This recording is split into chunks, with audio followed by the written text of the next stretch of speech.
नमस्कार शेतकरी मित्रांनो. आज आपण पाहणार आहोत काबुली हरभऱ्याबद्दल महत्त्वाची माहिती. काबुली हरभरा हा मोठ्या आकाराचा, पांढऱ्या किंवा क्रीम रंगाचा हरभरा असतो.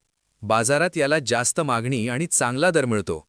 चणे मसाला, चाट आणि प्रोसेसिंगसाठी याचा मोठ्या प्रमाणावर वापर होतो. लागवडीसाठी हलकी ते मध्यम जमीन उत्तम असते. पेरणी साधारण ऑक्टोबर महिन्यात केली जाते. बियाण्याचे प्रमाण साधारण 40 ते 50 किलो प्रति एकर ठेवावे. या पिकाला पाणी साचणे अजिबात चालत नाही. फुलोऱ्याच्या आणि शेंगा भरण्याच्या टप्प्यात हलकं पाणी दिल्यास उत्पादन वाढते. काबुली हरभरा साधारण 100 ते 110 दिवसात काढणीस तयार होतो. योग्य व्यवस्थापन केल्यास चांगले उत्पादन आणि जास्त नफा मिळू शकतो. व्हिडिओ आवडला असेल तर लाईक, शेअर, सबस्क्राईब करा. धन्यवाद.